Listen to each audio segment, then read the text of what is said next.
कहानी की शुरुआत 5000 साल पहले दिखाते हुए होती है, जहाँ पे हम एक जालिम राजा को हुकूमत करते हुए देखते हैं। एक वो भी वक्त था जब ये शहर आजाद हुआ करता था, लेकिन अब इस जालिम राजा ने यहाँ के लोगों को अपना गुलाम बना लिया है। ये राजा यहाँ के सभी लोगों से जमीन की खुदवाई करवा रहा होता है। असल में इसको एक ऐसे मटेरियल की तलाश थी, एक ऐसी चीज की तलाश थी जो इसको जादुई ताकतें दे सकती थी, और इस वजह से ये पहले से ज्यादा ताकतवर हो जाता और इस शहर पे नहीं बल्कि पूरी दुनिया में ही हुकूमत कर सकता था। बेसिकली इस मटेरियल का नाम एटर्नियम है, जिसकी मदद से ये एक ऐसा ताज बना लेगा जिससे ये अपने अंदर सुपर हीरो वाली पावर्स को हासिल कर सकता है। यहाँ पे मामूल के मुताबिक मजदूर खुदाई कर रहे होते हैं और उसी दौरान एक मजदूर को एटर्नियम पत्थर मिल जाता है, जिसको वो जालिम राजा हासिल कर लेता है और बहुत जल्द ही अपना वो ताज भी बना लेता है, जिसको पहनने से उसे बहुत सी ताकतें मिलने वाली हैं। इसी बीच में हम एक छोटे लड़के को भी देखते हैं जो कि उस जालिम राजा के खिलाफ खड़ा हो जाता है। वो गांव वालों को समझाता है कि हमें इस जुल्म से बचना चाहिए, हमें उसके आगे नहीं झुकना चाहिए। लेकिन जब जालिम राजा को पता चलता है कि ये तो मेरे खिलाफ खड़ा हो रहा है, तो वो उसे मारने का हुक्म दे देता है। और जैसे ही उसको मारा जा रहा होता है तो वो लड़का एकदम से गायब हो जाता है और एक ऐसी जगह पे आ जाता है जहाँ पे बहुत से देवता बैठे हुए थे। ये 6 गॉड्स या देवता इस बच्चे को कहते हैं कि तुमने हिम्मत की, हमें बहुत अच्छा लगा, इसलिए हम तुम्हें एक ऐसी पावर देने जा रहे हैं जिससे तुम एक लफ्ज शज़ाम बोलोगे तो तुम्हारे अंदर हम सबकी पावर्स आ जाएंगी और तुम इतने ताकतवर बन जाओगे कि तुम आराम से उस जालिम राजा को हरा सकते हो। ये छोटा लड़का करता भी ऐसे है, वो शज़ाम बोलता है और बहुत ज्यादा पावरफुल बन जाता है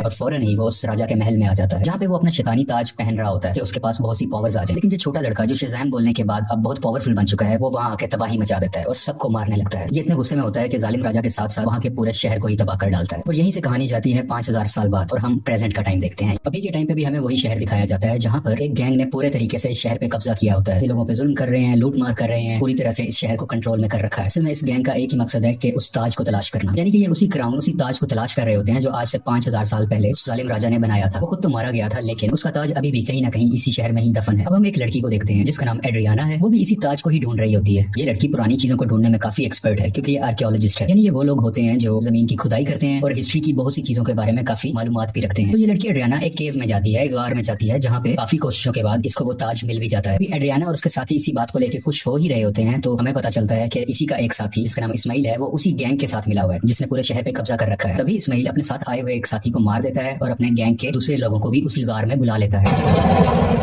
सब लोग इसकी तरफ गन पॉइंट करते हैं और उसे कहते हैं कि एड्रियाना हमें तुम वो ताज दे दो। तभी ये लड़की नीचे देखती है और वहाँ पे कुछ वर्ड्स लिखे होते हैं। जब ये उसे पढ़ती है तो इसके मुंह से निकल जाता है शज़ाम। ये लफ्ज बोलते ही वहाँ पे ब्लैक एडम आ जाता है और वहाँ पे आए हुए सब गुंडों को मारने लगता है। इतना मारता है कि वहाँ पे कोई भी नहीं बच पाता। जबकि रही बात इस्माइल की, जो गुंडों के साथ मिला हुआ था, वो वहाँ पे मरने का नाटक करता है, इसलिए उसकी जान जहाँ पे बच जाती है। क्योंकि एड्रियाना ने ब्लैक एडम को जिंदा किया होता है, दोबारा से जगाया होता है, वो उसको कुछ भी नहीं कहता। अभी ब्लैक एडम वहीं पर होता है कि गैंग के कुछ और लोग आ जाते हैं और उस पर एक स्पेशल वेपन से अटैक करते हैं। ये वेपन उसी एटर्नियम मटेरियल से बना होता है, इसकी मदद से वो ताज भी बना था। और जैसे ही ये मिसाइल ब्लैक एडम को लगता है तो उसे वाकई ही दर्द महसूस होती है। ब्लैक एडम उस मारने वाले गुंडे की तो जान ले लेता है, लेकिन उस रॉकेट या उस छोटे से मिसाइल के लगने की वजह से खुद भी बेहोश हो जाता है। तो हमें यहाँ पे ये पता चलता है कि एटर्नियम ऐसा मटेरियल है जो ब्लैक एडम की कमजोरी है और इसी मटेरियल से ब्लैक एडम को मारा भी जा सकता है। ये देखते हुए एड्रियाना काफी परेशान हो जाती है और वो ब्लैक एडम को अपने घर ले जाती है। जैसे ही ब्लैक एडम को होश आता है तो वो यहाँ पे एड्रियाना के बेटे से मिलता है। ये बच्चा ब्लैक एडम को कहता है कि आप 5000 साल से उस गार के अंदर बंद थे, अब क्योंकि हमारा शहर गुलामी बसर कर रहा है, वो गैंग हमें जीने नहीं दे रहा, तो आप हमारे लिए एक मसीहा बन के आए हो, आप ही हमारे शहर को उस गैंग से बचाओगे। ब्लैक एडम को यहाँ पे कोई फर्क नहीं पड़ता। वो कहता है कि आज से 5000 साल पहले ये मेरा शहर हुआ करता था, यहाँ पे सब कुछ बदल चुका है, तो इस शहर को बचाने के लिए मैं रिस्पॉन्सिबल नहीं हूँ, मुझे इस शहर और यहाँ के लोगों से कोई मतलब नहीं है। और ये बात कहते ही वो घर से बाहर आ जाता है और शहर में फिरने लगता है और शहर को देखने लगता है। इसके बाद हम एक फीमेल लीडर को देखते हैं जिसका काम इस दुनिया में आने वाले सुपर हीरो और सुपर विलन्स को रोकना होता है। दुनिया में ऐसे हालात रखने होते हैं जिसकी वजह से आम लोगों को कोई मुश्किल ना आए और हमारी जमीन को भी कोई खतरा ना हो। वो यहाँ पे एक सुपर हीरो हॉकमैन से बात कर रही होती है, कहती है कि ब्लैक एडम अब वापस आ चुका है और उसे अगर रोका ना गया वो पहले की तरह इस बार भी बहुत ज्यादा तबाही मचा सकता है, और वो अगर पागल हो गया, वो गुस्से में आ गया, तो उसको रोकना लगभग नामुमकिन है। हॉकमैन इस चीज के लिए राजी हो जाते हैं और अपनी टीम इकट्ठी करते हैं जिसमें और भी बहुत से सुपर हीरोज शामिल होते हैं और सब मिलकर ब्लैक एडम को पकड़ने के लिए निकल जाते हैं। दूसरी तरफ उस गैंग के कुछ लोग एड्रियाना के घर पहुंच जाते हैं, क्योंकि उन्हें पता था वो ताज अभी भी उसी के पास है, तो वो ताज लेने ही गए थे। और जैसे ही वो लोग एड्रियाना की फैमिली पे हमला करने वाले होते हैं तो ब्लैक एडम्स वहाँ पे उनको बचाता है और उस गैंग के लोगों को एक बार फिर से मार डालता है।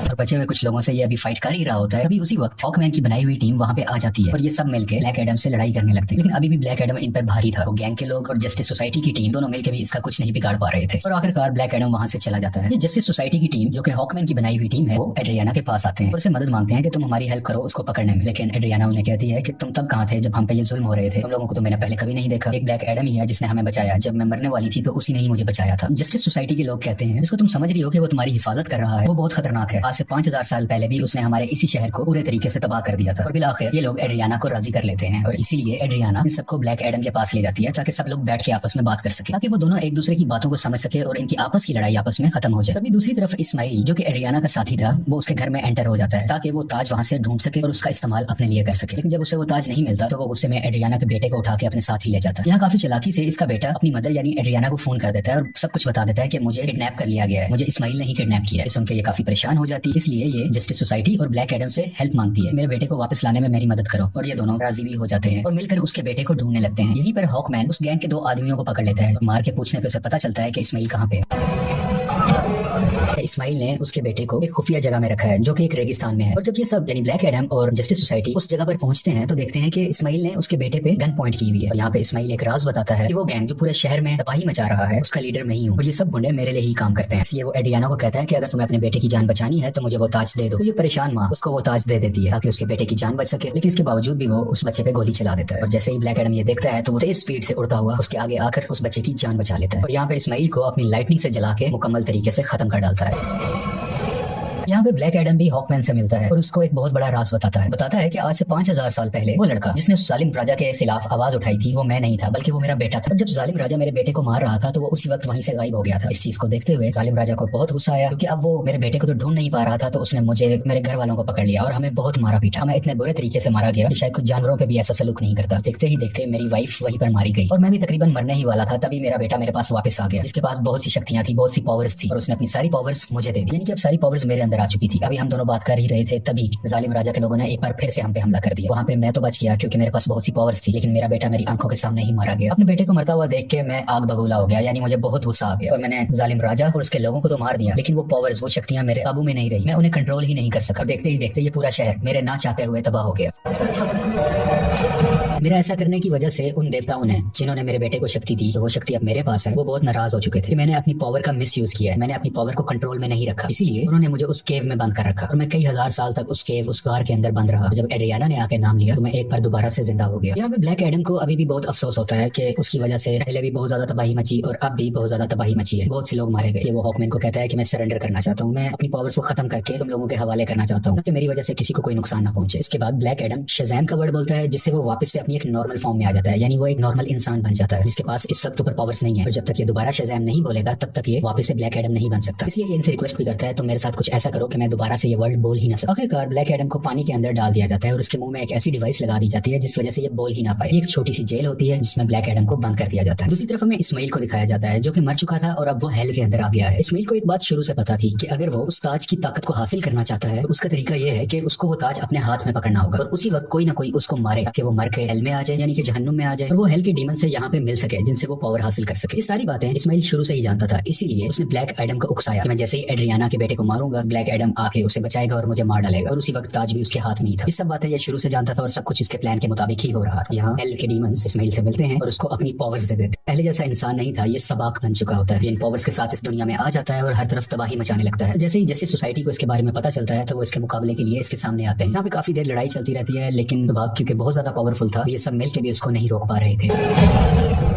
इसी जस्टिस सोसाइटी के एक और टीम मेंबर जिनका नाम डॉक्टर फेट है वो अपनी मल्टीपल फॉर्म्स में आते हैं, मुख्तलिफ पावर्स का इस्तेमाल करते हुए सबाक को मारने की कोशिश करते हैं, लेकिन फिर भी कामयाब नहीं होते और बहुत जल्द ये सब समझ जाते हैं इस सबाक को ब्लैक एडम के अलावा और कोई नहीं हरा सकता। इसलिए वो यहाँ पे टेलीपैथी के जरिए ब्लैक एडम से बात करने लगते हैं, बताते हैं कि हमें तुम्हारी हेल्प की जरूरत है और ये लोग यहीं से उसकी काफी हेल्प भी करते हैं ताकि वो खुद को आजाद करवा सके। वहाँ से निकलते ही वहाँ के कुछ सोल्जर्स को मारता है, पानी से बाहर आता है और बाहर आते ही सीधा शज़ैम बोलता है जिसकी वजह से उसको ब्लैक एडम्स की पावर मिल जाती है और बगैर वक्त जाया किए सबाक के पास जाने लगता है। दूसरी तरफ जस्टिस सोसाइटी के लोग अभी भी सबाक से लड़ रहे होते हैं और इसी दौरान उनका एक साथी डॉक्टर फेट वहीं पर अपनी जान से हाथ धो बैठते हैं, यानी कि मारे जाते हैं। हॉकमैन भी काफी ज्यादा सबाक से लड़ रहे होते हैं लेकिन इनकी कोशिशें कुछ ज्यादा कामयाब नहीं होती, लेकिन अच्छा तो तब होता है कि उसी वक्त वहाँ पे ब्लैक एडम भी आ जाता है और अब ब्लैक एडम और सबाक की काफी लड़ाई होती है। ये फाइट काफी टक्कर की थी, लेकिन वक्त के साथ ऐसा लग रहा था कि सिर्फ ब्लैक एडम ही है जो सबाक को हरा सकता है और कुछ ही देर के बाद ब्लैक एडम सबाक के सर को पकड़ के उसके 2 हिस्से कर डालता है और उसको मुकम्मल तरीके से फाड़ कर आखिरकार सबाक की जान ले लेता है। इसी वजह से सबाक की मौत हो जाती है और सब कुछ सुकून में आ जाता है, सब कुछ ठीक होने लगता है। शहर के लोग ब्लैक एडम को अपना मसीहा मानने लगते हैं। वो सब इस बात को मान लेते हैं कि ब्लैक एडम ने हमें और हमारे शहर को बचाया है। इसके बाद हम उसी लेडी को देखते हैं जिसने जस्टिस सोसाइटी की टीम को बनाया होता है ताकि वो ब्लैक एडम को रोक सके। वो यहाँ पे ब्लैक एडम को कहती है कि ठीक है, तुम्हें जो करना है वो करो, लेकिन तुम अपने इस शहर से ना निकलना। तुम इस शहर के लोगों के मसीहा बनो, उनका ख्याल रखो, गार्डियन बनो, मुझे उससे परवाह नहीं है, लेकिन अपने इस शहर से तुमने नहीं निकलना, क्योंकि अगर तुम इस शहर से बाहर आए तो तुम्हारे लिए अच्छा नहीं होगा। यहाँ पे ब्लैक एडम बैठा उसको देखता है और कहता है कि मुझ पे कोई हुक्म नहीं चला सकता। उसका जब भी कुछ भी करने को दिल करेगा वो अपनी ही मर्जी करेगा। लेकिन तभी वो लेडी बोलती है, हाँ शायद तुम ठीक कह रहे हो, तुम्हें इस दुनिया में रहने वाला तो शायद कोई नहीं रोक सकता, लेकिन मैं किसी ऐसे को जानती हूँ जो हमारी दुनिया से नहीं है। तो ब्लैक एडम को गुस्सा आता है और वो स्क्रीन को ही तोड़ देता है जिससे वो लेडी बात कर रही थी। स्क्रीन के टूटने से हर तरफ धुआं ही धुआं होने लगता है और तभी उस धुएं से बाहर आता है सुपरमैन और वो ब्लैक एडम को कहता है कि हमें शायद बैठ के बात करनी चाहिए। और यहाँ पे सुपरमैन के ये कहते ही इस मूवी की कहानी यहीं पे खत्म हो जाती है।